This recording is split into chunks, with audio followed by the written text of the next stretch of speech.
Hey, what's up, friends? It's Hector here. So if you've been stretching and it's not helping, then this is going to be the video for you.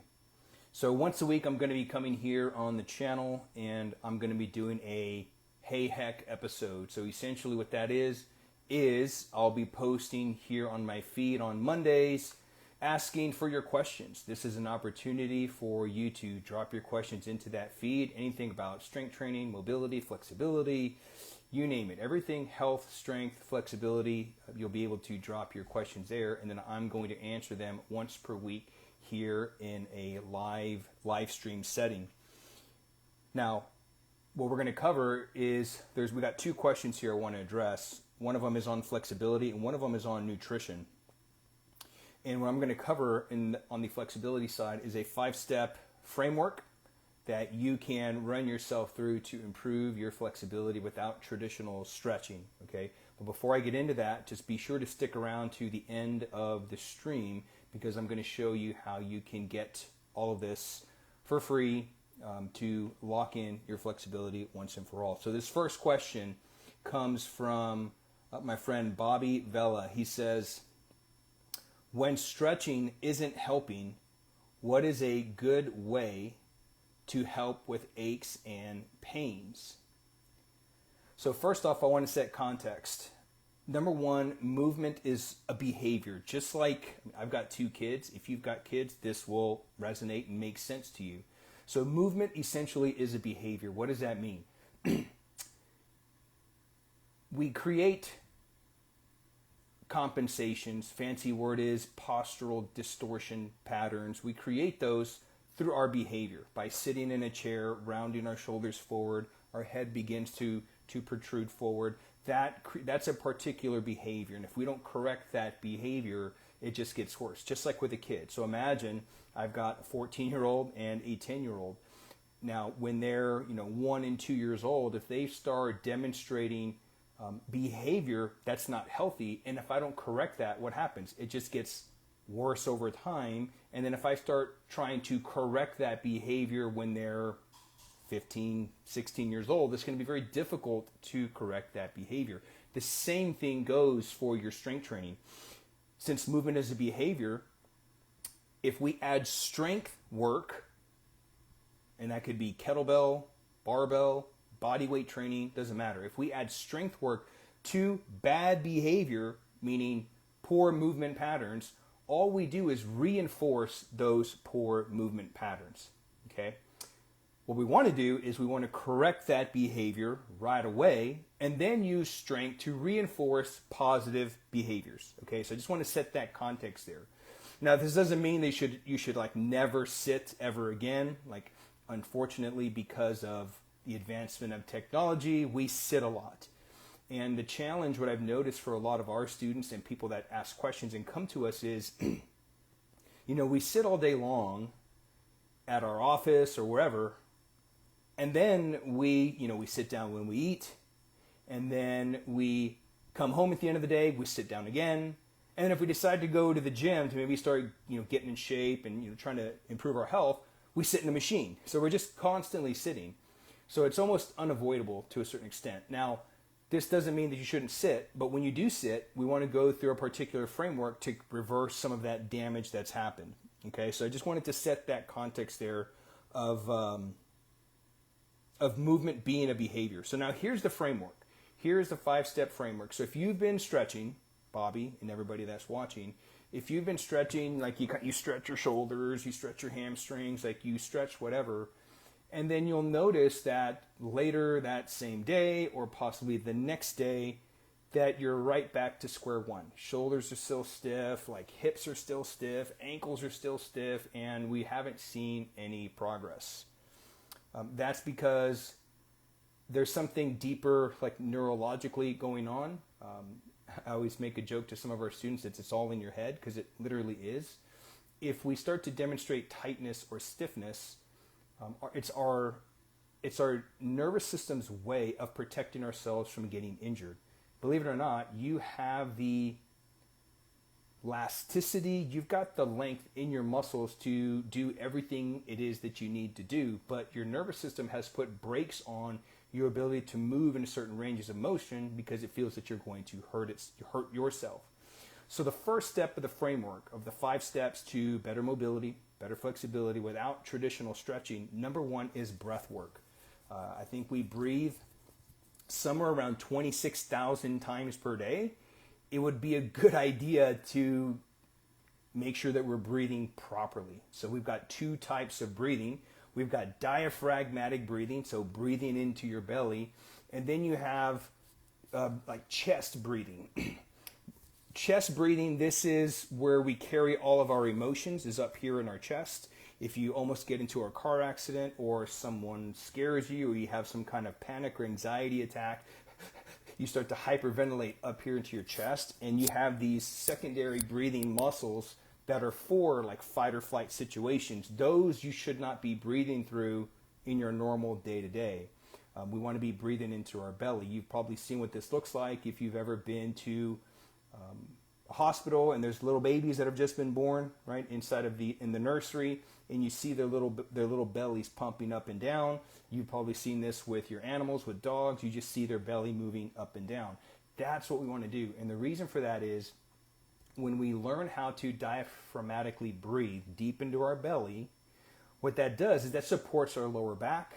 Okay, it's our diaphragm and our breathing is connected to our deep stabilizing muscles of our spine, etc. And when you learn how to breathe diaphragmatically, you can start to unlock or take some of the brakes off of your body. Okay, that's why they say things anytime you're in a stressful situation. What do they say? Breathe, calm down. Because when you don't, you tense up, right? And you become very stiff. And so one of the parts of relaxation is learning how to breathe deep into your belly. So I would, if the first step to improving your flexibility is breathing deep into your belly. A good way to do this, you can either do it lying on your back with one hand on your chest, one hand on your stomach.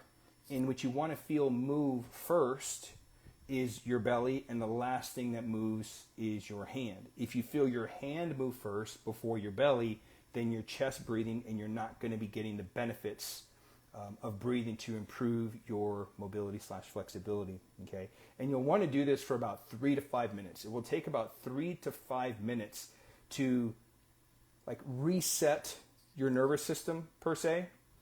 Once you have breathed for 3 to 5 minutes. Oh, I forgot to mention the second way. So the first way is laying on your back, one hand on your belly, one hand on your chest. The second way is belly down. You're laying flat, prone, one hand on top of the other, hands on top of your hands underneath your forehead, and then you'll breathe and you'll get feedback from the ground. And what you want to feel is you want to feel your lower belly push into the ground. You'll feel your lower back start to rise. That's how you know that you're breathing diaphragmatically. Okay, and you'll do that for 3 to 5 minutes. That's step 1. Once you've gone through step 1, the second step is soft tissue work and or mobility work or stretching. So now you've created a window of opportunity to improve your movement. So soft tissue work, you've seen things like foam roll, you've got a lacrosse ball or using a tennis ball, some kind of tool that you can get into the tissue and manipulate the tissue a little bit. A very common approach is a foam roll. So let's say your hips are really tight because you sit all day long. You'll breathe for 3 to 5 minutes. I would lean closer to 5 minutes in the beginning. Breathe for 5 minutes, then foam roll the quad, the glute, piriformis. Like start foam rolling all those areas. You don't have to spend a whole lot of time here. 2 minutes per side should be more than enough, okay? Once you've done that soft tissue work, again, you've increased the window of opportunity. Now, what's going to happen is if you stop there and you go right to strength training or you go right to whatever physical activity, it's not going to lock that pattern in. We talked about movement as a behavior in the beginning. So it's not going to lock that pattern in, and the next day you'll be right back to square one. Once you've done the soft tissue work, then you'll go through particular like ranges of motion. We have a very specific system that we take our students through. It's a test-retest system. and we take them through these fundamental movement patterns. So I'll just give you one as an example, one that we call S, like the letter S movement. And you probably can't see my hands all the way, but imagine me reaching my hands out. One hand comes behind the head and one hand goes up the back. Okay, so you're getting internal and external rotation as you're going through that. So let's say that's our mobility routine that we have recognized has improved their mobility or flexibility. And you might have to go through a series of different shoulder mobility exercises, which we have an entire system that we take our students through, and we help identify which is the one that works for that person. So not every particular stretching, I'm going to use the word stretching, is going to work for everybody. Everybody has a particular stretch / reset that's going to help. For some people it might be S move. For some people it might be working on opening their thoracic part of their spine, which is usually step 1. And we might see some stretching actually decrease people's ranges of motion. It's very odd. I really can't explain it, but we have to find the one that works. But let's say once we find the one that works, that's going to be the corrective that they will do during their training, after their training. That's their homework assignment when they go home. That's something they practice during the week, because we've identified that's the one that's resetting the system. So once you've gone through breath work, then from there you've gone through some soft tissue, i.e. foam roll. Then from there you can go through particular like shoulder mobility. I'm just using shoulder as an example because you can see my upper body. Shoulder mobility work. That is step 2 of the framework. Once you've done that, the next thing, you can't stop there. You've got to go to step 3. Step 3 is what we call static motor control. So an example of static motor control would be, let's see here. Imagine getting into like the bottom of a lunge. So you're in an asymmetrical pattern. So you got one knee down, one leg is up, like you're in this 90-90 position. So imagine you're in a lunge and your knee is all the way on the ground. So you've got one hip is an extension and you got the other hip is in flexion, okay? Now what you'll want to do is you want to work on stabilizing in a static posture. And so you don't want to use things like Bosu balls. I'm not a fan of Bosu balls. I'm sure they may or may not have their place. They may have their place, but I'm not a fan of using them. I would rather teach the person how to stabilize with their own body, okay? So a way to do that is you're in that lunge position. So imagine your legs are on railroad tracks, and I have them move one foot until they're almost on one railroad track. And then once they start wobbling, that is their nervous system, their brain, trying to find balance, okay? So once they're kind of wobbly, well, we don't want them all over the place. So once we find that, the fancy term here is proprioceptive enriched environment. Once they're on that edge of their ability to stay still, we just open it up just a little bit. And we just have them sit there. And every now and then they'll get little twitches. That is your body trying to stabilize. You're relearning. You're creating new behavior and sending new information to the nervous system. This is crucial if you want to improve your flexibility long term. We'll do that for, let's say, 2 minutes on one side, then we'll switch the legs and we'll do the exact same thing on the other side. And when you do this is important that we do this left and right. And this is why I'm using this exercise as an example, is because we can test both left and right sides. You might notice one side is like rock star, like you can almost bring your legs like one behind the other. The other, you need a wider base of support. That is good feedback. You've got an asymmetry. You've got some other things going on, okay? Maybe your hip doesn't like extension on one side compared to the other side. So it's just feedback, okay? And make those notations. Once you've done that, and once you've stabilized left and right, the game's not over yet. Don't go right to strength training. From there, you go to dynamic motor control. So now we've done static, being able to stabilize statically. Now we want to be able to stabilize dynamically. So an example of dynamic motor control would be like a good old-fashioned single arm kettlebell carry. So if you're, imagine me holding a kettlebell on my side, right? You call these farmer's carries, and I'm walking. Let's say I walk 100 paces, down and back. I switch hands. I walk 100 paces, down and back. What's happening there is I'm static upper body, okay? So since I'm loaded asymmetrically, the bell's on one side, naturally the bell's going to try to pull me to the side that I'm loaded on. I have to reflexively, i.e. automatically, stabilize through my midsection to keep my body square. So right now, as you're looking at me through this video, if I'm holding a kettlebell, you should not be able to tell which side I'm holding the kettlebell. It could be this side or it could be the other side. So we don't want our posture to change. So I'm static upper body, but now I'm dynamic lower body. Another way to reverse that would be, let's say, halo. You're doing a kettlebell halo, which is a little bit of strength training, but it's fairly light. Now I'm dynamic upper body, okay, static lower body. All right, so that'd be another example. It just depends on what pattern we're trying to correct. Once we've gone through several repetitions of dynamic motor control, that's stage 4. Now you're ready to lock all that in with strength training. So let's say the issue was, in this context, in the example that we've been using, is shoulder mobility, shoulder flexibility, okay? Which, really quick, let me make the distinction, because you hear these words, flexibility and mobility, you hear them used interchangeably, and they're not the same thing. Flexibility is passive, mobility is active, and you have to have passive before you can have active. So I'll just use an example of stretching my shoulders, even though this isn't the best way to stretch your shoulders. Let's say I work on stretching. Okay, I've done the breathing work, I've done the soft tissue. Now I stretch the shoulder. Again, this is not the best way to stretch the shoulder, but for the sake of the video, I'm using this because you can see my upper body.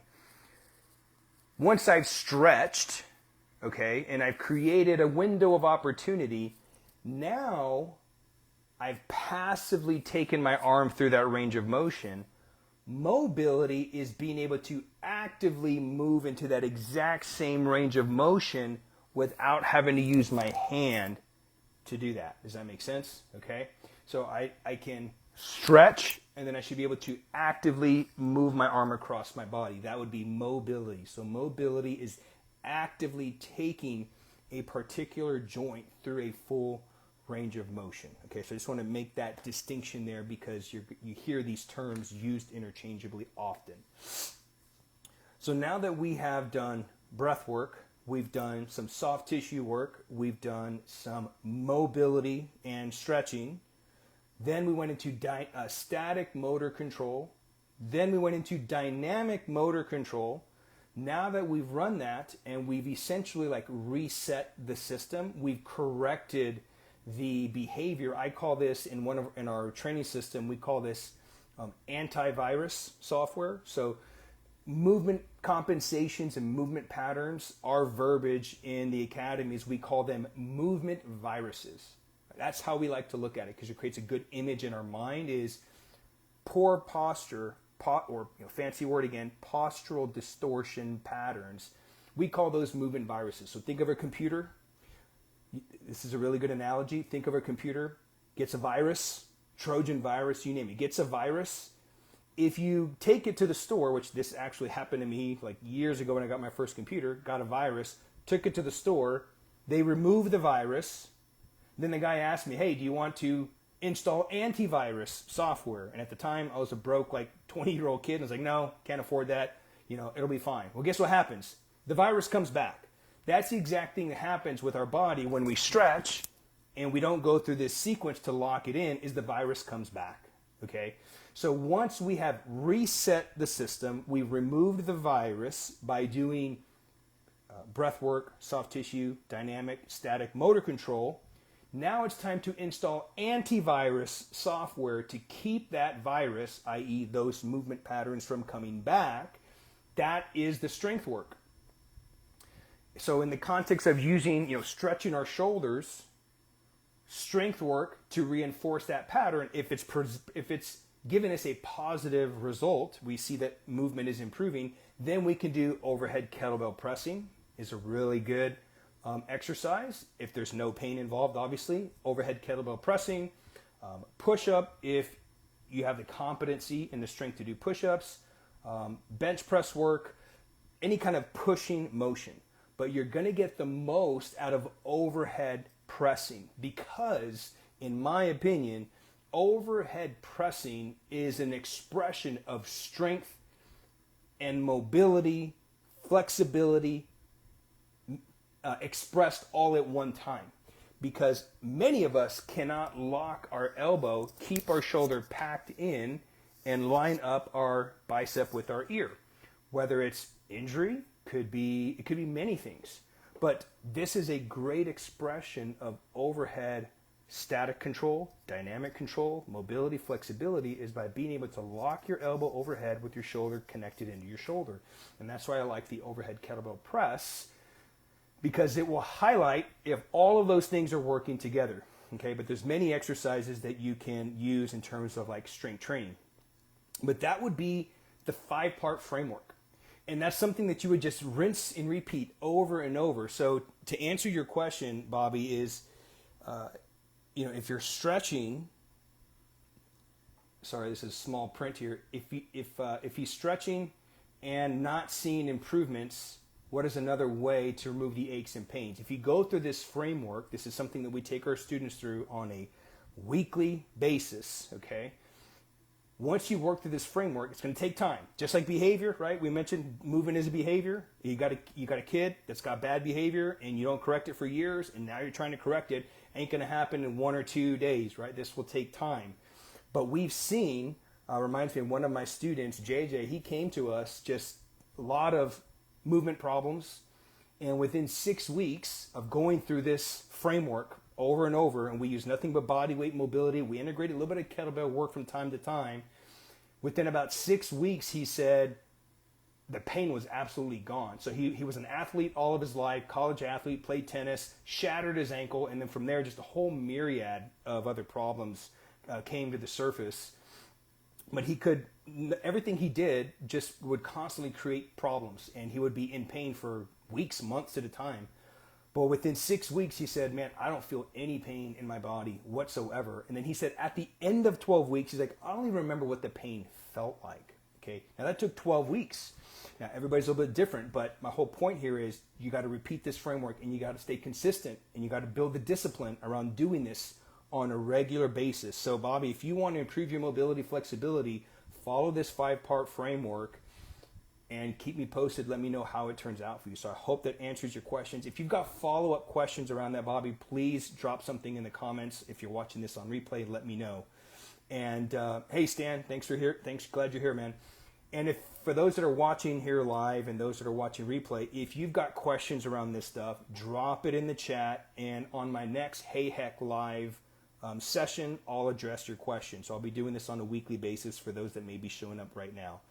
The second question that I'll close out with here is from Josh Horowitz. Josh, what's up, man? Josh and I have been connecting on social from time to time, and he's doing great things with strength training, but he's got a question about his diet. He says, change my diet. That was the question. So a little bit of digging. He said, well, I can't stop eating the exact same things each day. Like he eats the same thing all the time, but he's not leaning out, right? He says, I can't stop eating the exact same things each day and the same time. Then he said, I feel like I need to change the foods that he's consuming. I need to change in order to lean out, and I can't break my habits. So if you can resonate with this, give me a thumbs up, let me know. Do you feel like, man, the foods that I'm eating, I'm not seeing progress? If that's you, drop me, a thumbs up here in the feed. Now, I want to address number one, you're operating under a false premise. And that false premise is that you need to change the foods that you're eating. The false premise you have is changing the foods that you're eating will lead to leaning out weight loss. Now, there is a little bit of truth to that. Obviously, we want to have foods that are more in line with our diet, right? So if we got to hit a particular protein, or we're trying to just improve our eating habits as a whole, 1,200, 1,500 calories, 2,000 calories, whatever that is for you, of pizza is not the same thing as lean protein, vegetables, et cetera, et cetera. Okay, but here's the thing: you're operating off of a false premise of that if I change my food, then I'll lean out. Now, if you're eating the same foods over and over and over, and these are foods that you enjoy, but you're not seeing progress, and let's say these are healthy foods, meaning they're whole foods, fruits, vegetables, lean proteins, chicken, steak, whatever, and you're not seeing progress, then it's not the food, it's how much food that you're consuming. Are you overeating? Okay?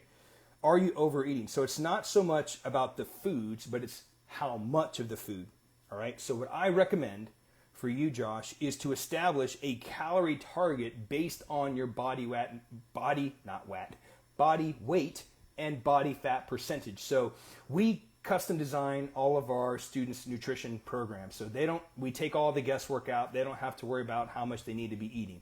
And we teach our students how to eat, not what to eat. Because we're all adults here, we all know which foods are in line with our goals and which foods are not in line with our goals. And that's a very key distinction, because food has no moral value. There's no such thing as good foods and bad foods. When we attach morality to food, then it's easy to beat ourselves up when oh man, I had pizza, or I had this, like, oh man, I can't stay consistent. No, there are foods that are in line with your goals, and there are foods that are not in line with your goals. And once you can make that paradigm shift, then that's step one to moving forward. Okay, so we teach our students how to eat. We create them a custom framework, and then from there they eat the foods that they enjoy eating, and then they follow the guidelines that we give them, and the results are pretty extraordinary. Okay, so what I would recommend for you, Josh, is you've got to establish a calorie total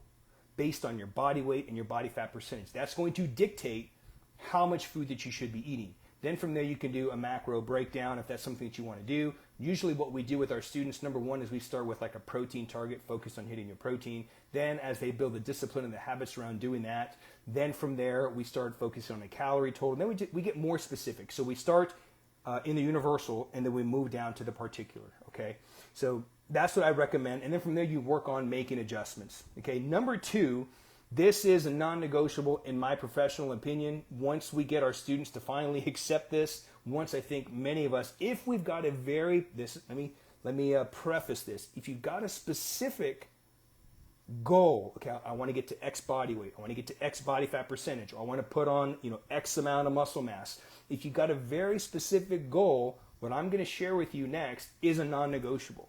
It's a non-negotiable.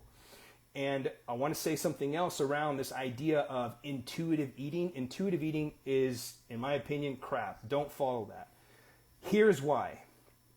I mean, it's quite a bold statement, right? Here's why.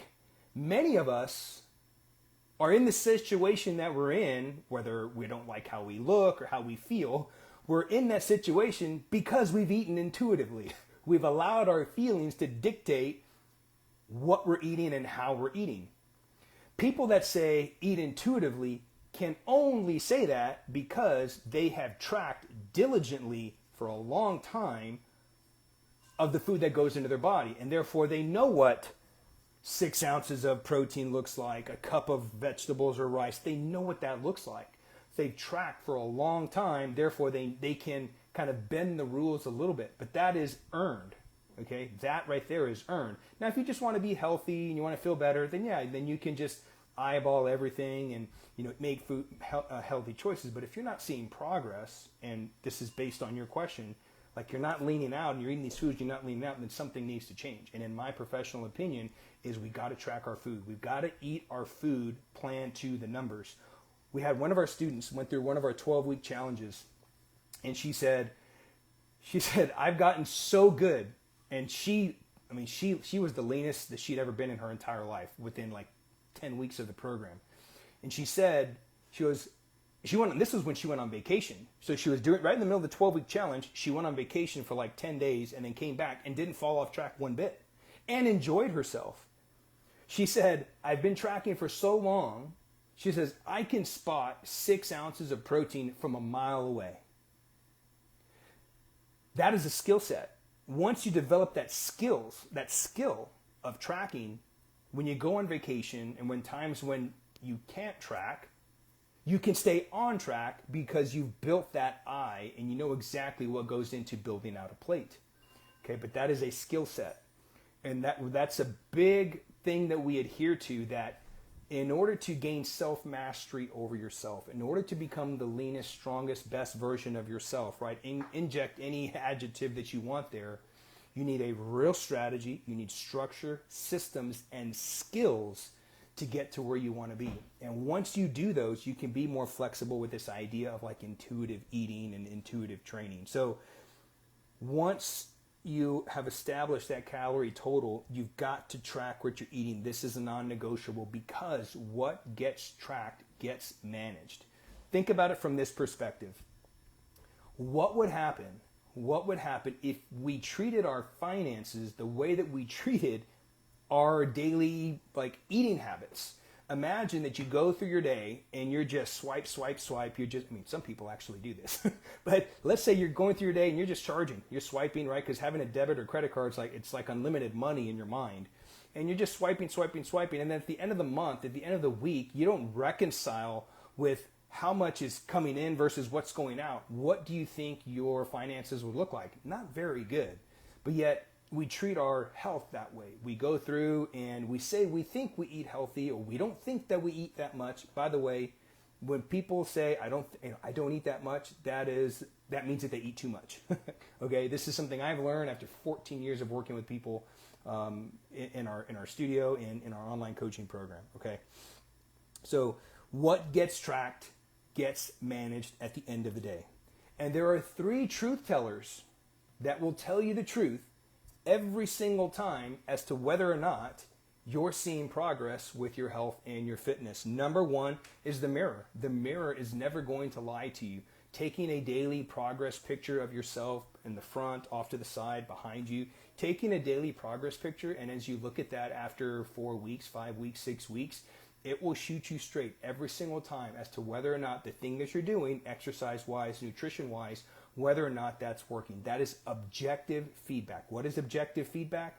It is something, objective truth is something that exists beyond you, whether you know it, like it, or believe it. You can look at that photo of you 6 weeks down the road and be like, ooh, I don't like that. It does not make it less true. That's the philosophical definition of objective truth. The object, something outside of you, can exist outside of my window, my house here. Let's say I'm driving into a town and it's 55 miles an hour and I don't know that, and I'm going 75 and I get pulled over and I say, officer, I didn't know that it's 55 miles per hour. Well, me not knowing does not make that the reality of that less true. Okay, so a mirror is objective feedback. Okay, the second truth teller as to whether or not you're seeing progress is your clothes. How your clothes fit. That will not lie to you. The scale can be deceiving at times because let's say you weighed yourself, you're 200 pounds, 6 weeks later, the scale is the same, but yet your clothes are feeling looser. They're hanging off of your hips nicely. Shirts feeling nice around your waist and your shoulders. That's a key indicator that you've lost some fat and maybe built some muscle mass, okay?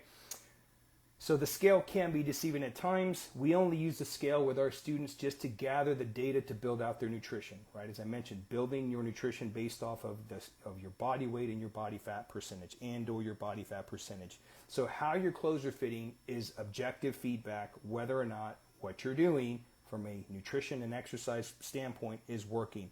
And the third one is your journal or your training log, your nutrition log. That will tell you the truth whether or not you're seeing progress. If you haven't been tracking, well, then you have no data. You've got nothing to reflect on to see what has been working and what has not been working. If you have been tracking and you have been keeping a journal, you can look and see what your tendencies are, what your habits are. Oh man, I noticed that, on Wednesdays I'm eating way more than I normally would on any other day. Well, why is that? Well, maybe that's one of your toughest days. Maybe you're doing your workout and you're doing jujitsu or something like that on the same day, and then you're hungry, and so you're eating more than you naturally would. That will allow you to make adjustments in your program so you keep seeing progress on a weekly basis. So at the end of the day, if you want to know whether or not you're getting feedback, seeing progress, you got to track, mirror, take a progress picture. Number 2, how are your clothes fitting? Some kind of circumference measurements. Measure your waistline once a week or something like that. Number 3, are you keeping a training journal, nutrition journal, something like that, and reflecting on those things on a weekly basis? At the end of the day, it's all about the data. It's all about the data. And if you don't know what the data is, you can't make the adjustments that you need to make so you can continue taking action towards your goals. Okay? So I highly recommend, highly encourage what I've noticed with the success of my own personal training, the training of our students for over 14 years, is it's all about the data. You got to plan your training and your eating by those numbers if you have a particular goal that you're pursuing. Okay? So I hope that answers your question, Josh. If you've got follow-ups, please drop it in the comments below. I'll be happy to answer them there. And then, of course, we'll have our next live episode next week. Now, as I mentioned in the beginning of this video, I'm going to show you how you can get all this information free. So this Saturday in Corpus, we're hosting our next live kettlebell community workout where you can come in person live and work with me. So if you want to build strength, if you want to improve your mobility, your flexibility, your endurance, you want to improve these things and improve your health, coming to our community workout will be a great way to get that started. It's totally free. I will drop the registration in the comments. So it is by appointment only. The spots are limited. We only have 8 spots available. So if you want to come and do some work with us, that will allow us to take you through an assessment, get you some training, take you through the 5-part framework that we did, that I talked about today, so that way you can experience it in a real-time setting for yourself. I'll drop that link in the comments. And if you've got further follow-up questions around today's live training, please drop it in the comments below. And I will see you on the next Hey Heck live episode. Peace.